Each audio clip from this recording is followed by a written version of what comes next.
Hello, all of you. Good morning. Welcome to the knowledge world.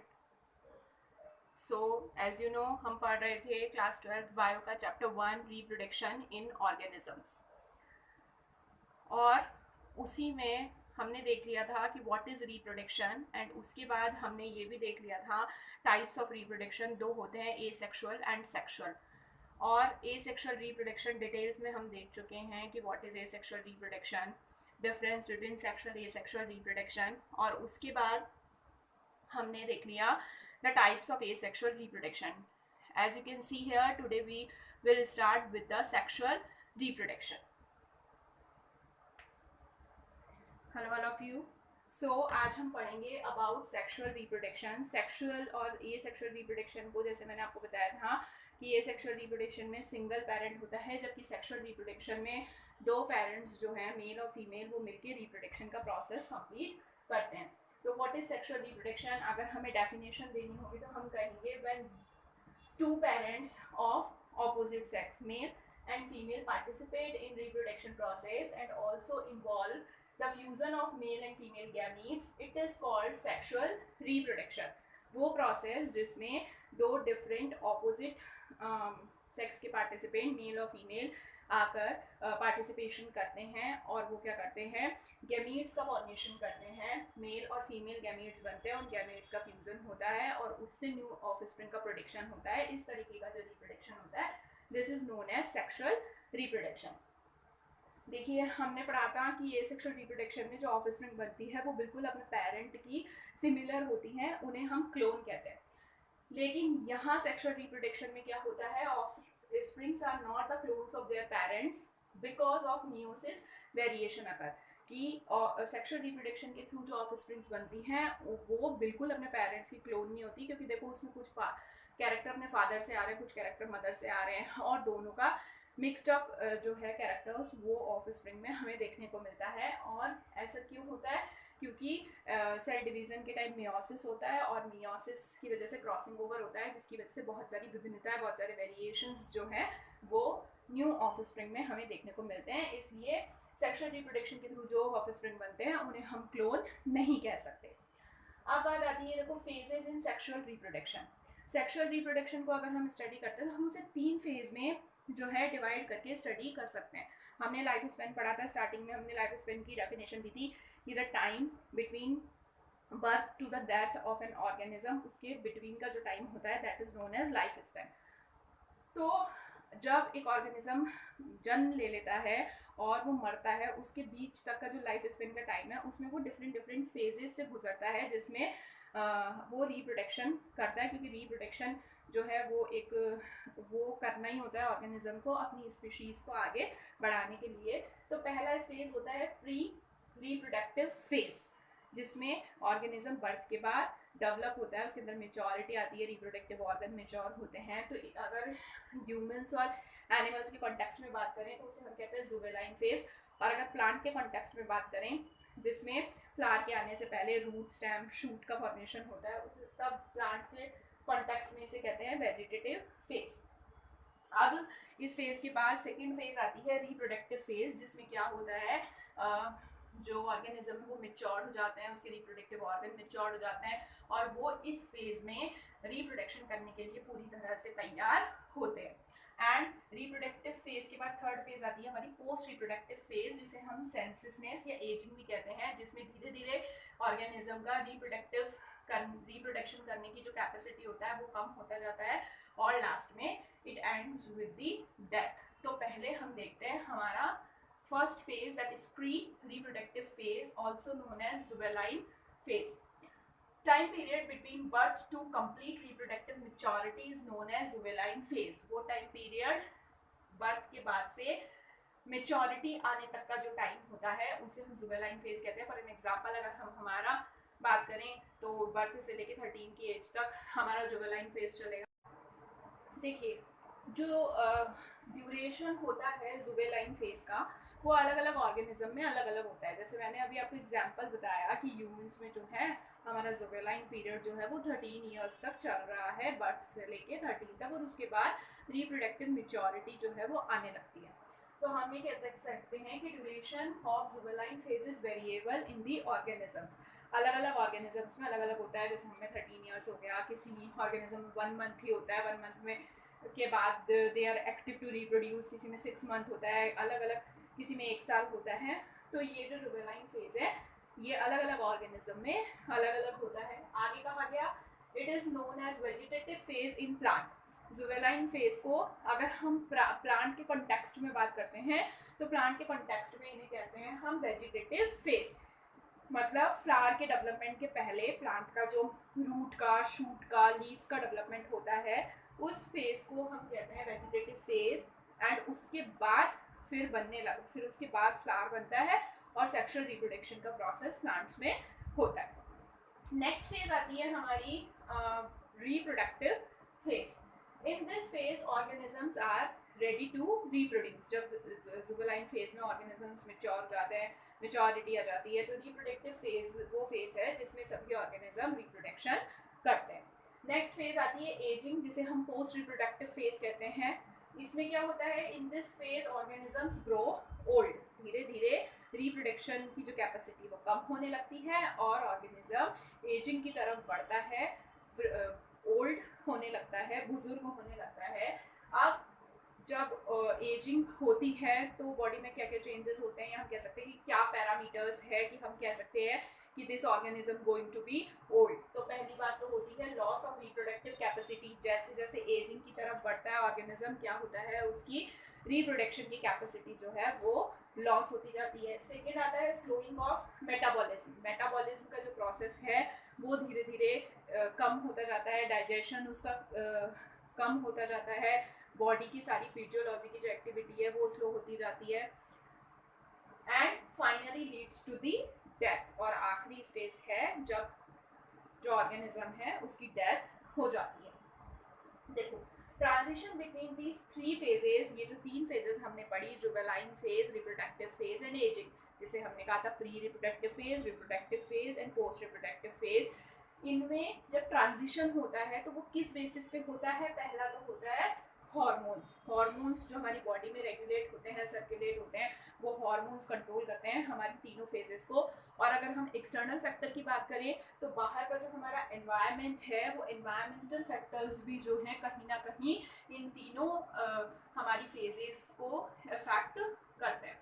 अब देखिए, अब कुछ थोड़े बहुत पॉइंट्स हैं या फैक्ट्स हैं जो, जबकि हम ऑर्गेनिजम्स की बात कर रहे हैं उसमें हम प्लांट्स की भी बात कर रहे हैं, एनिमल्स की भी बात कर रहे हैं, तो कुछ थोड़े बहुत फैक्ट्स हैं जो हमारी बुक में दिए हुए हैं वो हम जान लेते हैं। पहले बात करते हैं प्लांट्स की।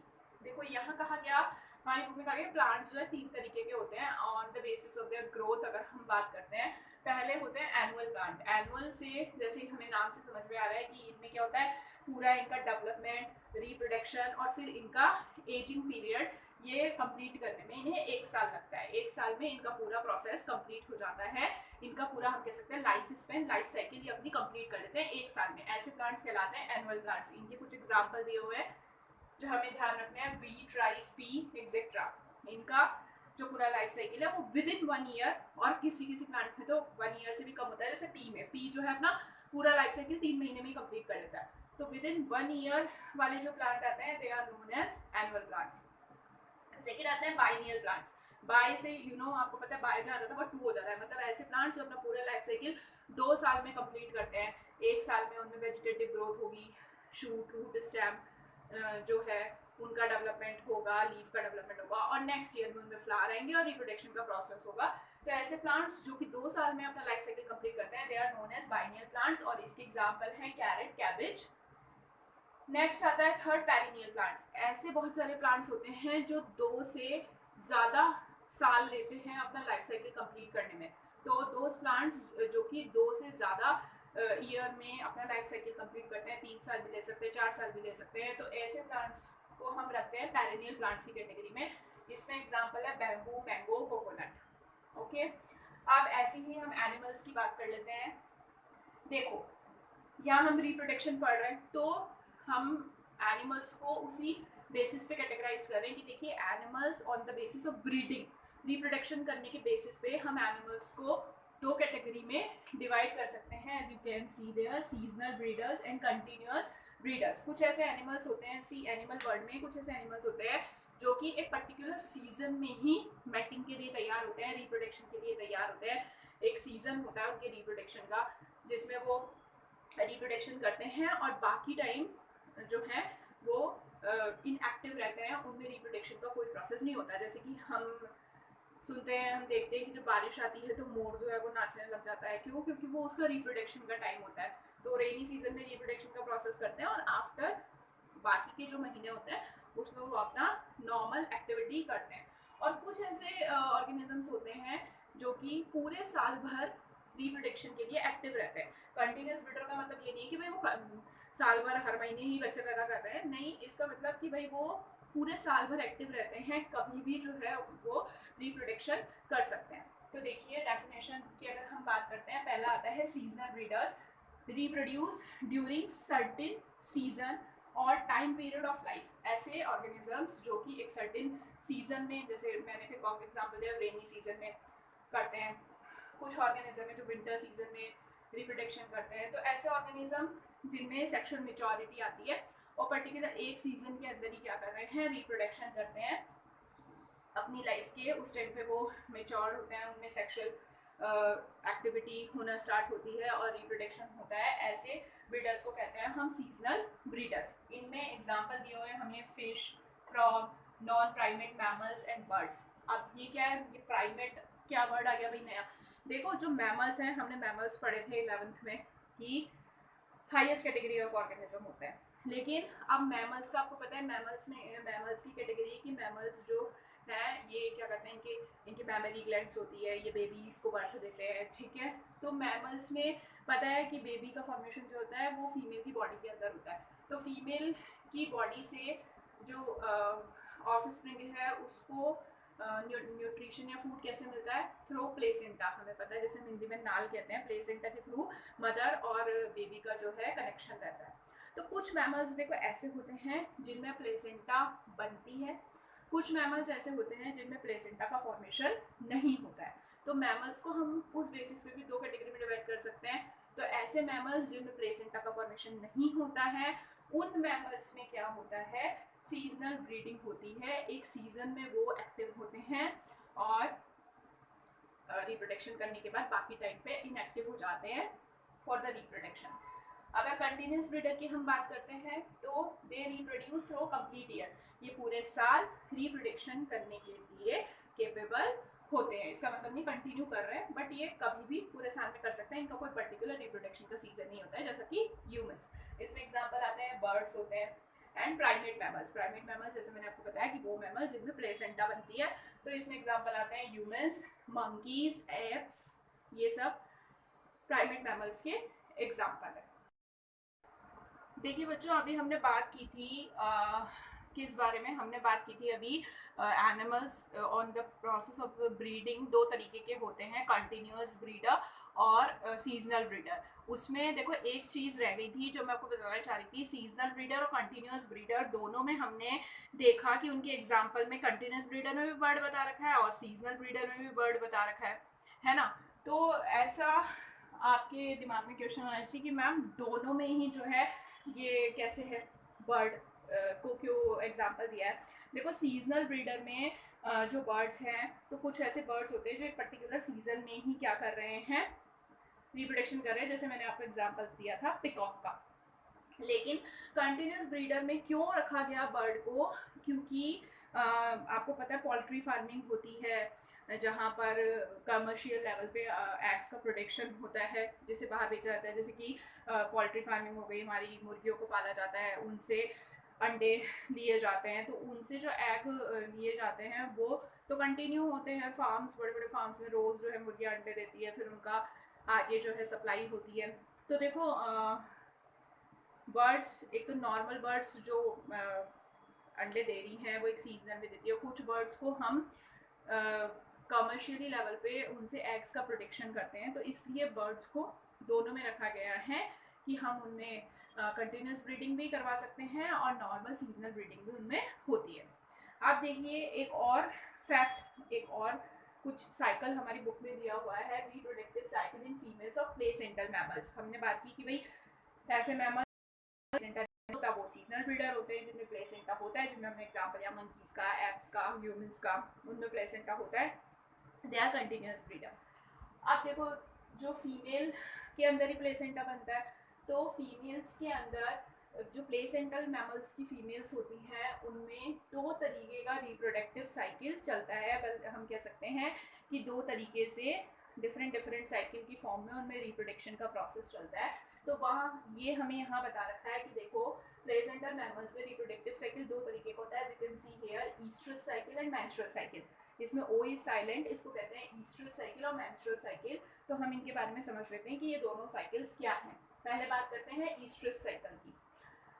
This is a seasonal cycle, मतलब जब सीजनल ब्रीडर्स, एक वो टाइम आता है, सीजन आता है when they have to reproduce, उस टाइम पे ये साइकिल जो है एक्टिव होती है। This is the seasonal cycle in which cyclic changes occur in reproductive track.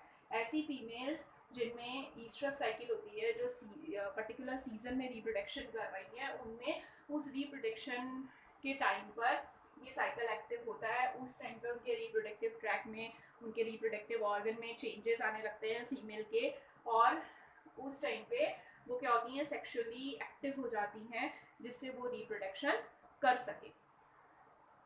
There is a heat period. ऐसे टाइम पे जब सीजनल टाइम आता है, ईस्ट्रस साइकिल में जो रिप्रोडक्टिव चेंजेस आने लगते हैं फीमेल की बॉडी के अंदर, उस पीरियड को कहते हैं हीट पीरियड। वो उनका हीट पीरियड होता है।